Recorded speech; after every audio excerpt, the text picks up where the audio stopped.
Mbak Tutut, mantan anak Presiden Soeharto gitu. Jadi dia bikin Bahana Suara Pelajar, aku ikut. Jadi Indonesia dan dulu masih 27 provinsi, saya mewakili Sumatera Utara. Terus pertama kali naik pesawat, pertama kali berangkat ke Jakarta waktu itu. Jadi setelah berangkat dan aku bisa juara 3 tingkat nasional, mulai dari itu aku punya mimpi, aku harus pergi ke Jakarta gitu. Jadi kayaknya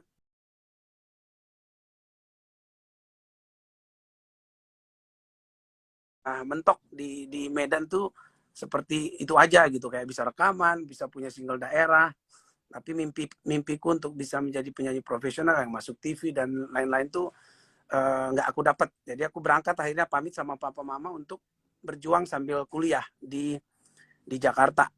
Udah sempat hampir putus asa dulu Mas Menteri, makanya kalau Mas Menteri mungkin belum tahu, aku sempat Asia Bagus tahun 98 sebelum ikut Indonesian Idol itu sudah ikut banyak acara juga Asia Bagus. Terus aku bikin grup namanya Antero Boys. Ini asuhannya Bung Kris Patikawa dan dulu ceweknya tuh AB3, Antero Bagus 3. Nah, kita cowoknya tuh hampir 8 tahun, bahkan kita udah juara 1 dunia di Rumania tahun 2001 lomba nyanyi Antero Boys-nya gitu. Tapi balik lagi ke Indonesia, keadaan dulu agak susah, dulu bom BEJ, terus Piala Dunia, jadi menutup kita punya karya-karya gitu. Akhirnya kita kembali lagi di Jakarta ini sambil kuliah, aku juga kerja di kafe sambil nyanyi sama mereka. Terus aku akhirnya ikut Indonesian Idol 2005 dan jadi runner up, terus bikin album ya, sampai sekarang dipercaya jadi juri sekarang di Indonesian Idol gitu. Panjang perjalanannya Mas Menteri.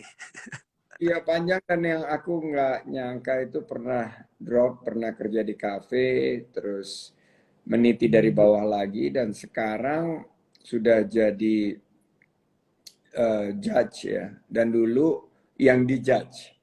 How do you feel? uh, ini satu perjalanan yang menurut aku memang semua tuh harus lewat proses.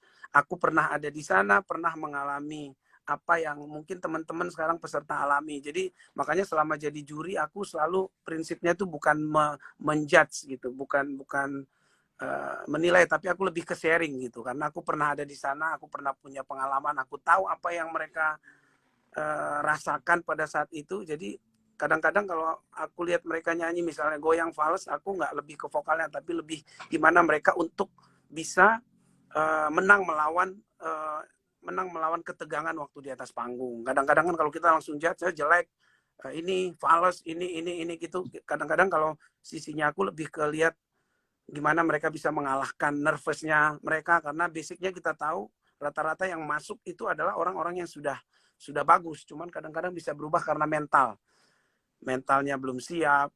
Terus itu yang merubah berapa menit penampilan mereka. Jadi sekarang dipercaya jadi judge, ya rasanya ya bersyukur banget gitu, bisa hampir semua lomba nyanyi ya, bukan cuma Indonesian Idol. Sekarang juga aku lagi jadi mentor di X Factor Indonesia yang live tiap Senin, dan sekarang kita udah sampai berapa 12 besar. Jadi aku senang aja. Ratingnya expect gila keren Iya, banget pasti rating. harus datang, seru. Jagoannya ada nih. Aku ngikutin deg-degan karena ini udah 12 nih sekarang. Katanya saya diundang di mungkin nanti pas udah 4 besar gitu, tapi belum tahu jadwalnya.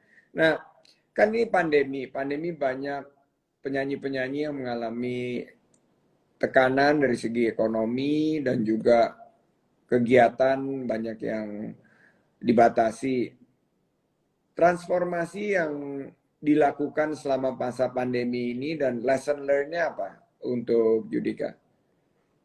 Oh, pandemi kemarin memang semua kita ngerasain ya Mas Menteri, pemerintah juga kayaknya juga gila-gilaan untuk bisa ya menghandle semua kondisi gitu. Jadi kita juga musisi, kita teriak juga, kita bikin semua apa yang kita bisa bikin, kita bikin charity supaya teman-teman yang kalau kayak kita mungkin penyanyi yang sudah mungkin ada titiknya, kita masih punya tabungan, Tapi beberapa orang yang kerjanya cuman harian, ada event dia hidup, kalau enggak dia pusing kan, semuanya udah banting setir lah, jadi jualan, jadi apapun dilakuin. Dan di pandemi itu ya kelihatan lagi menurut aku Indonesia ini hebatnya itu, karena kalau saling gotong royong tuh kuat banget, makanya bisa dalam kondisi seperti sekarang ini ada geliatnya kita bersatu lagi, kita masih bisa di posisi seperti ini, dan nggak semua negara bisa sekuat kita persatuannya menurut aku gitu. Walaupun memang di semua sisi kita terdampak,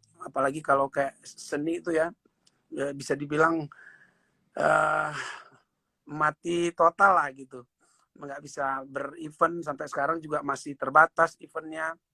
Tapi apapun itu, kalau aku pribadi tuh percaya ini adalah ya pemerintah juga udah mau menyiapkan yang terbaik. Jadi kita sebagai masyarakat, sebagai anak bangsa ya harus bisa bisa mensukseskan lah, ikut ambil bagian, bukan cuman mengeluh ya, karena kita semua juga mengeluh gitu. Jadi pandemi itu justru aku manfaatin, Mas Menteri. Kebetulan sebelum pandemi itu aku hampir tiap hari kerja. Jadi waktu itu ada satu sakit di tenggorokan yang dokter bilang harus berhenti nyanyinya gitu, kalau enggak bahaya gitu. Jadi waktu pandemi itu bukannya aku bersyukur, cuman jadi ada waktu untuk aku istirahat 3 bulan pertama lah. Jadi aku tuh pagi-pagi udah mulai berdarah tenggorokannya kalau bangun pagi. Jadi emang udah bahaya. Jadi pas kondisi pandemi itu aku bisa istirahat. Aku pergi ke Bali 2 bulan sama keluarga untuk ya dulu kan pariwisata di Bali mati banget. Jadi paling tidak lewat kita pergi ke sana, kita vlogin semua, kita ke tempat-tempat yang kita bisa kunjungin, kita kasih tahu keadaannya seperti ini. Kalaupun kita harus berlibur harus ikutin prokes, gimana yang supaya semuanya tidak ikut hanya stres dan nggak tahu bikin apa-apa gitu. Jadi pandemi juga bikin aku banyak menulis lagu, Mas Menteri. Salah satunya satu lagu yang lagi viral sekarang, judulnya Bagaimana Kalau Aku Tidak Baik-Baik Saja. Ini lagunya udah ada aku yang tersakiti, jadi aku sebentar aja, bukan dia tapi aku, putus atau terus, bagaimana kalau aku tidak baik-baik saja tadi seperti tadi. Tapi dari seluruh tadi lagu-lagu yang super hits, ada nggak satu lagu yang mewakili perasaan? Semua lagu-lagu aku tuh, Mas Menteri, mewakili perasaan, karena aku alamin sekarang aku nggak bisa ciptain lagu kalau aku nggak ngalamin sesuatu. Jadi dari mulai tersakiti, terus dilarang mama papa, itu semuanya suara hati. Tapi yang paling menjadi cerita hidup tuh Mama Papa Larang. Jadi 6 tahun berjuang untuk mendapatkan istri, dilarang, tidak boleh ketemu, dan akhirnya lewat lagu, dan tidak hanya dengan protes, dengan kondisi tidak dapat restu, tapi lewat mapala ini, lewat artinya perjuangan, aku bikin lagu, justru Tuhan bukakan jalan gitu. Jadi lewat lagu ini aku juga pengen bilang orang supaya semua tantangan hidup itu jangan selalu di apa, cuman hanya mengeluh gitu, tapi harus fight, bikin karya, bikin apapun ya, sisanya biar Tuhan yang menentukan gitu, yang menjawab. Oke, ini banyak di TikTok lagi rame konten galau pakai lagu terbaru. Bagaimana aku tidak baik-baik saja. Boleh dong, nih banyak banget di komen nih minta dinyanyikan nih karena mereka terinspirasi. Boleh ya? Mas Menteri tahu nggak lagunya? Biar kita duet, banyak yang minta duet. Tapi aku udah tahu kemampuanku ini seperti Ronaldo main dengan pemain Tarkam. Lebih baik Bang Judika untuk membawakan bagaimana kalau aku tidak baik-baik saja. Silakan. Bagaimana kalau aku tidak baik-baik saja, terus mengingatmu, memikirkanmu, semua tentang dirimu. Bagaimana kalau aku tidak baik-baik saja, tak seperti kamu yang mampu tanpaku. Bagaimana?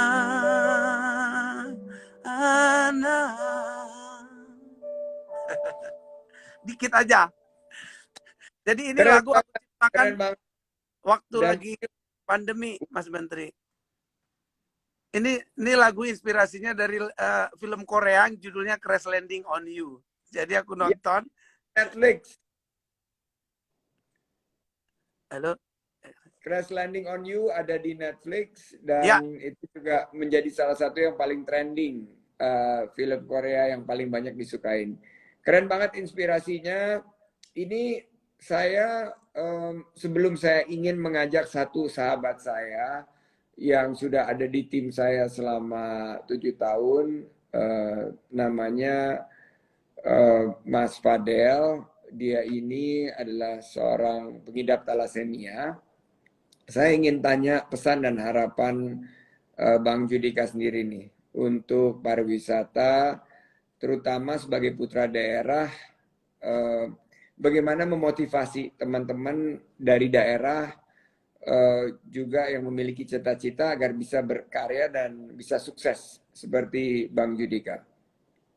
ya yang jelas sebagai anak bangsa ya putra daerah juga dan buat teman-teman yang di luar sana yang punya mimpi cita-cita untuk jadi apapun mungkin salah satunya jadi musisi harus benar-benar mencintai apa yang mau dimimpikan gitu artinya kalau jadi penyanyi harus mencintai cinta itu harus lewat perjuangan butuh proses jangan gampang menyerah gitu jadi harus benar-benar berjuang keras untuk menggapai semua mimpinya. Kalau untuk segi musik, aku pengen kita tuh lebih lebih mencintai musik Indonesia gitu. Kita cinta seperti kalau Pak Mas Menteri kan cinta produk dalam negeri. Salah satunya mungkin kalau musik juga kita harus mencintai musik dalam negeri gitu, mencintai penyanyi-penyanyi karya-karya anak bangsa dan yang harus dibuktikan lewat mungkin program-program apa yang kita buat untuk supaya anak bangsa kita ini lebih lebih cinta dengan musik-musik kita. Salah satu yang lagi aku kerjain Mas Menteri itu ada satu album kompilasi lagu-lagu daerah dari semua daerah aku nyanyikan dan aku bikin satu album dan mungkin akan segera nanti kita rilis album ini. Nah, mungkin ini bisa jadi kolaborasi juga dengan kementeriannya dari Mas Menteri karena Danau Toba, tempat-tempat lain yang kebetulan memang indah banget, nggak semua orang tahu, tapi lewat lewat musik, lewat karya kita nih kita bisa nyampein sesuatu tuh lebih indah gitu dan tidak perlu kadang-kadang nggak hanya bicara tapi dengan musik kayak lagu Danau Toba, lagu apa Bubui Bulan, lagu Pulanglah Adia itu membuat kita bicara tentang daerah tanpa kita harus kasih tahu gitu loh. Jadi aku rasa itu salah satu wujud dari kalau kita cinta musik Indonesia. Jadi benar-benar harus ada tindakannya gitu, Mas Menteri. Ya, ini saya sepakat banget ya. Dan kecintaan kita pada Indonesia itu bisa kita wujudkan dalam salah satu subsektor ekonomi kreatif yaitu musik. Nah, saya tadi seperti bilang saya akan invite Mas Fadel. Mas Fadel ini penyintas talasemia, sudah menjadi bagian dari tim kita 6 tahun terakhir. Dia idola Mas Judika itu, Bang Judika tuh idola saya. Idolanya dia juga dan dia sangat fans berat ke Bang Judika. Saya mau ngajak dia untuk ikut ngobrol bareng kita. Siap, Sebentar. siap Mas. Fadel, Fadel, where are you, Fadel? Oh, peduli talasemia. Oke, Fadel. Fadel ini is a fighter. Berapa tahun ini dia berjuang dan kita punya kesempatan. Hey, Fadel, apa Hai kabar? Pak. Halo Pak, Ah, sehat Pak. Nah, Udah lama nggak ketemu Pak. iya, Fadel waktu terakhir sakit saya jenguk Fadel belum bisa ditengok. Katanya waktu itu lagi istirahat. Gimana keadaannya Fadel sekarang? Alhamdulillah Pak, udah sehat. Mas. Udah sehat? Tapi masih recovery sih Pak. Masih harus recovery. Nah, ini saya perkenalkan, kan Fadel sangat mengidolakan Bang Judika. Ini ada Bang Judika di frame hai. ini. Eh, Mas, Halo Kak Cika. kan nggak mengenai penyakit talasemia itu kepada para netizen nih yang ada di IG Live? Iya baik Pak, kalau talasemia sendiri itu sebenarnya yang saya mau tekankan, penyakit talasemia itu tidak menular. Dan talasemia itu adalah sebuah penyakit genetik kelainan darah yang tidak menular, di mana tubuh tidak bisa memproduksi sel darah merah yang diturunkan oleh kedua orang tua yang memiliki pembawa sifat talasemia. Jadi talasemia mayor seperti saya itu harus rutin melakukan transfusi darah seumur hidup setiap 3 minggu sampai 1 bulan sekali, tergantung kondisi badan kita sendiri. Habis itu penyakit genetik ini bisa dicegah dengan pemeriksaan screening darah sebelum menikah atau sedini mungkin dengan talasemia. Selain itu, talasemia mayor seperti saya juga mesti minum obat tiap hari, terus disuntik tiap malam untuk menurunkan kadar zat besi yang ada di dalam tubuh saya, karena efek dari transfusi darah itu meningkatnya kadar zat besi di dalam tubuh. Jadi untuk mencegah terjadinya komplikasi yang ada di tubuh penderita talasemia, Pak. Seperti saya kemarin itu, ternyata pas saya di opname itu gara-gara ada komplikasi diabetes sama jantung.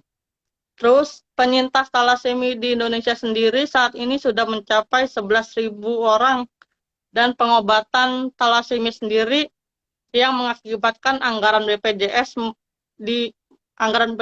membengkak di urutan kelima setelah jantung, stroke, ginjal, dan lain sebagainya. Dengan dana tersebut sih saya berharap pemerintah bisa menggalakkan promotif preventif ya Pak, supaya ini talasemia Indonesia bisa berkurang. Saya percaya saya ingin Indonesia menuju zero talasemia lah Pak. Terus ya namanya bosen, capek, ya wajar lah Pak. Tiap bulan transfusi, minum obat, tiap hari disuntik. Siapa yang nggak capek? Ya tapi ya jalanin aja. Kan kalau kata Pak Sandi, kerja 4 As ya Pak. Kerja keras, kerja cerdas, kerja tuntas, dan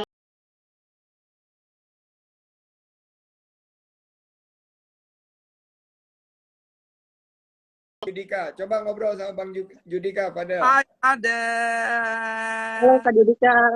Tuh, semangat ya. Senang lihat kamu, lihat orang yang mungkin dikasih ujian sama Tuhan, dikasih ada penyakit talasemia.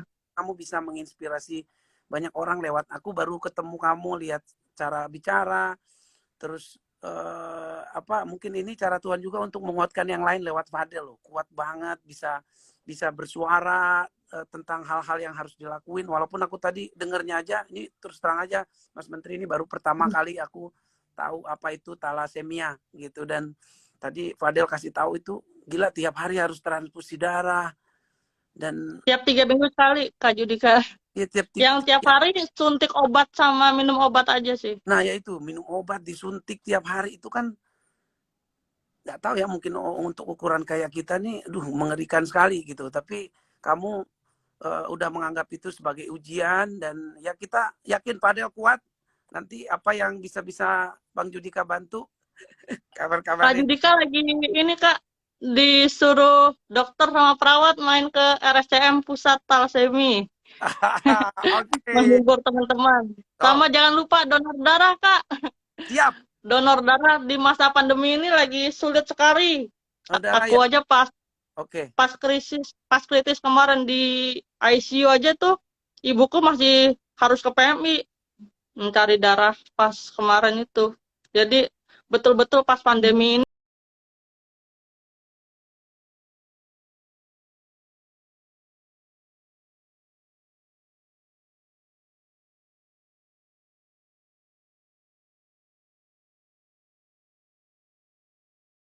Oke, semangat terus. Ada katanya mau ke Bang Judika nih, request lagunya apa nih? Requestnya aku yang tersakiti aja, karena aku aja yang sakit, yang lain jangan deh. Wede. Hebat lu. Aduh. Karena sakit gak enak Pak. Disuntik tiap hari, minum obat tiap hari kan gak enak. Mendingan saya aja deh yang ngalamin, yang lain jangan. Luar biasa. Oke, buat Fadel, semoga tetap semangat nyanyi sama aku sama Mas Menteri ya. Coba, Roy. Waduh. Pernahkah kau merasa Rasa jarak antara antara kita kini semakin ini mungkin terasa setelah kau kenal dia, kenal dia, aku aku tiada tiada percaya teganya bagaimana kau kau putuskan putuskan indahnya cinta cinta kita kita yang tak ingin ku untuk akhiri. akhiri Kau pergi pergi tinggal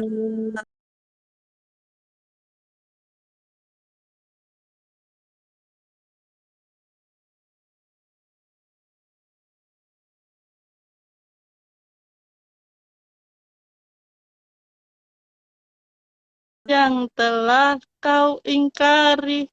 Oh Tuhan, tolonglah aku, hapuskan rasa cintaku. Aku pun ingin bahagia, walau tak bersama dia.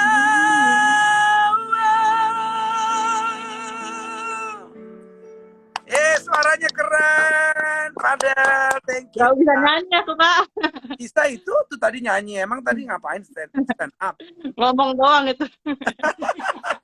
Oke, kita sekarang games. Padahal stay aja ya, dengerin kita di sesi terakhir untuk games. Ini pertanyaannya hanya 2 untuk Kak Judika. Dia harus menjawab secara cepat. Ada 2 pertanyaan sebelum kita tutup sesi ngantri hari ini. Pertama, untuk Kak Judika. Sebutkan destinasi wisata yang ada di Sumatera Utara. 5 destinasi wisata di Sumatera Utara. Danau Toba, terus Parapat, ada tuk-tuk, ada apa lagi ya? Apa? Tongging, Aku bantuin boleh? lagi banyak. Gundaling. Ada apa lagi saking banyak itu? Laukawar. Itu di Brastagi semuanya. Caldera Nomadic Escape. Tuh, Caldera, benar itu. Ada Bali G. Ada Bali G. Tapi di Medan itu juga banyak yang bagus-bagus kayak Tangkahan, terus di wilayah Binjai itu juga bagus banget. Oke, pertanyaan kedua. Siap. Dulu dari peserta, Kak Judika, siapa juri yang paling Kak Judika takuti? Mutia Kasim dulu, Mutia Kasim namanya. Itu yang Prambors ya? Ya, betul. Dia kalau Legend. iya kalau ngasih masukan wah keras-keras tapi bikin kita jadi lebih baik ke depannya.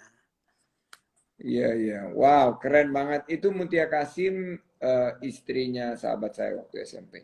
Oke, kita sudah di penghujung. Terima kasih Kak Judika dan terima kasih Kak Fadel buat Sobat Pesona. Silakan jawab kuisnya.